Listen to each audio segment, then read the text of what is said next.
तो बिहार में चुनावी गहमागहमी बढ़ गई है। मैं अभी हूं आरजेडी के प्रधान प्रवक्ता, पार्टी के स्तंभ माने जाने वाले भाई वीरेंद्र के पास। देखिए, भाई वीरेंद्र के घर पर भी जो टिकट के दावेदार हैं उनकी लाइन लगी हुई है। सुबह से ही ये मिल रहे हैं लोगों से। तो जो टिकट के दावेदार हैं अपने समर्थकों के साथ यहाँ मिल रहे हैं, अपनी हाजिरी लगा रहे हैं, अपने दावे ठोक रहे हैं। हर पार्टी में इसी तरह की तस्वीर है।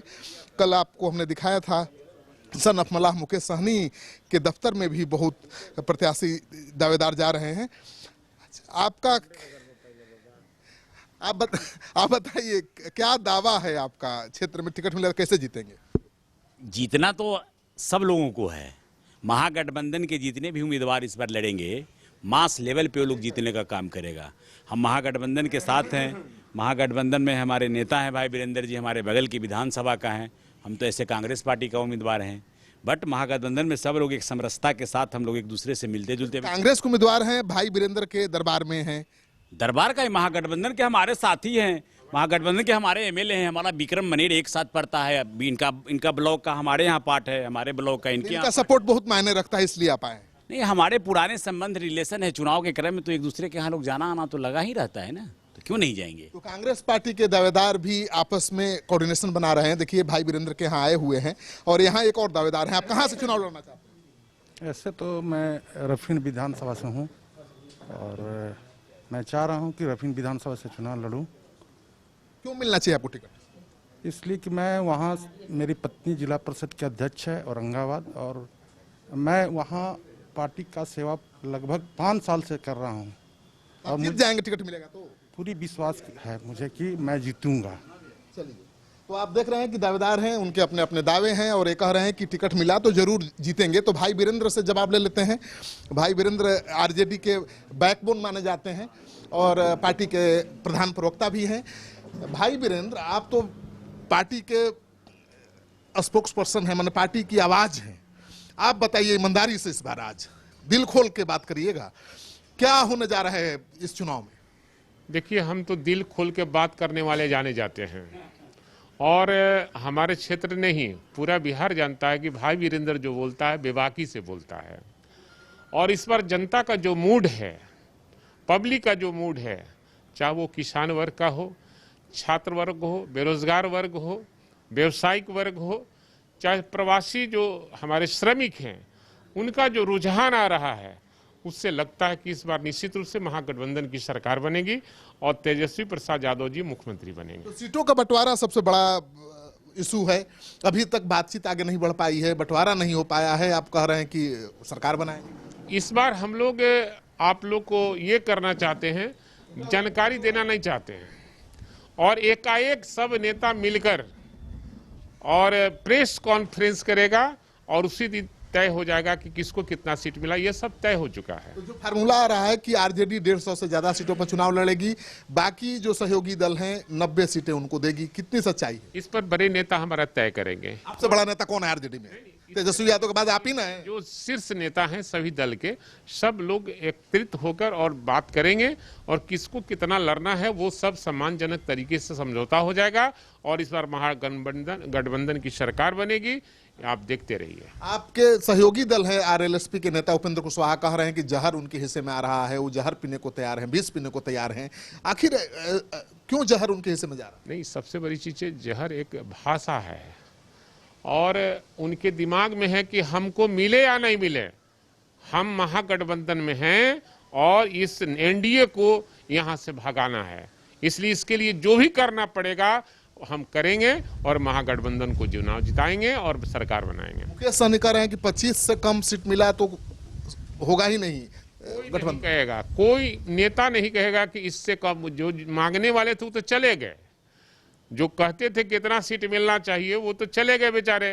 लेकिन जो लोग हमारे साथ है, कंधे से कंधे मिलाकर चलने वाले लोग हैं और कभी भी वो संख्या बल नहीं बताएगा कि कितना सीटों से उल्लंघन। मुकेश सहनी ने हमारे सामने ये शर्त रखी है कि हमारा नया दल है और नया दल को बचाए रखने के लिए, उसकी मान्यता बरकरार रखने के लिए 25 सीट पर लड़ना जरूरी है।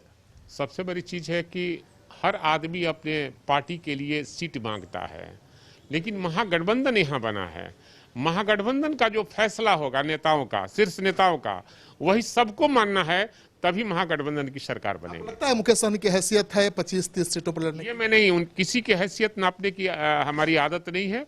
मैं सबका सम्मान करता हूं और सबका एक ही मानना है कि महागठबंधन की सरकार बने, उसके लिए कोई भी सेक्रीफाइस करना हो वो करेगा लोग। तो कांग्रेस पार्टी से बातचीत क्यों आगे नहीं बढ़ पा रही है? मेन बड़ी पार्टी तो कांग्रेस है, आपने वामपंथी दलों से सौदा तय कर लिया, डील फाइनल कर लिया। सबसे बड़ी चीज है कि जानकारी का अभाव शायद होगा आप लोग को। आखिर हमारे नेता तेजस्वी प्रसाद यादव दिल्ली काहे के लिए गए थे? सारी बातें तय हो चुकी है कांग्रेस से, 80 सीट मांग रही है कांग्रेस। वो सब डील हो गया है, अभी बाजार में हवा में तैर रहा है। आने वाले दिनों में सब फैसला हो जाएगा और सब प्रेस कॉन्फ्रेंस करके बताएंगे कि कितने सीट। जो नीतीश कांग्रेसी हैं, नीतीश समर्थक कांग्रेसी आप कहे थे, वो तो 80 सीट पर अड़े हुए हैं।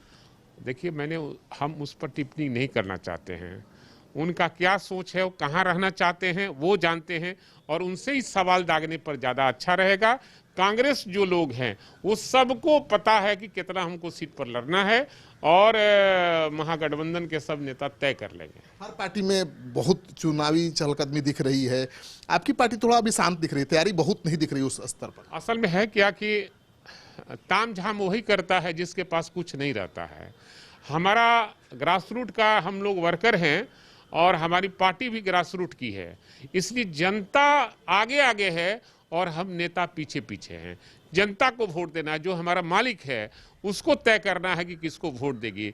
जनता ने तय कर ली है कि महागठबंधन को इस बार वोट देंगे, चाहे वो कांग्रेस का उम्मीदवार हो, वीआईपी का उम्मीदवार हो, आरएसपी का हो, कांग्रेस का हो, चाहे वो आरजेडी का हो, क्योंकि यहाँ आरजेडी बड़ा भाई की भूमिका निभा रहा है, बड़ी पार्टी है, इसका जनाधार भी है और सब कोई इसको मानता भी है। भाई वीरेंद्र जी, आरएलएसपी के नेता दुखी हैं उपेंद्र कुशवाहा, उनसे बातचीत ही नहीं कर रहे थे तेजस्वी यादव। नहीं, ऐसी बात नहीं है। आरएलएसपी नेता के सब बात हो चुकी है और उन्होंने जो बयान दिया है उस परिप्रेक्ष्य में दिया है कि हम कुछ भी करने को तैयार हैं। ये भी कहा है कि देर हो रही है सीटों के बंटवारे में।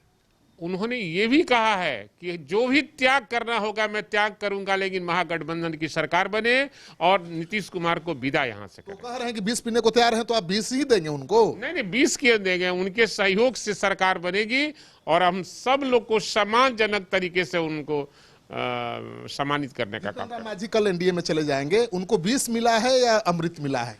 अब सवाल है कि जीतन राम मांझी इसका जवाब देंगे, क्योंकि जीतन राम मांझी जी को जितनी मदद और हम लोगों ने सम्मानित करने का काम, हमारे नेता आदरणीय लालू प्रसाद यादव ने जितना सम्मानित करने का काम किया कि एक वोट, एक विधायक रहने के बावजूद उनके पुत्र को विधान परिषद में भेजने का काम किया है। अब पता नहीं वो फिर आगे क्या चाहते। कह रहे हैं कि मुख्यमंत्री की कुर्सी से हटाने में लालू जी ने ही अहम भूमिका निभाई है। राबड़ी देवी जी ने कहा था कि पाप लगेगा, मांझी को मत हटाइए, लेकिन लालू जी ने गलती कर दी, पाप ले लिया।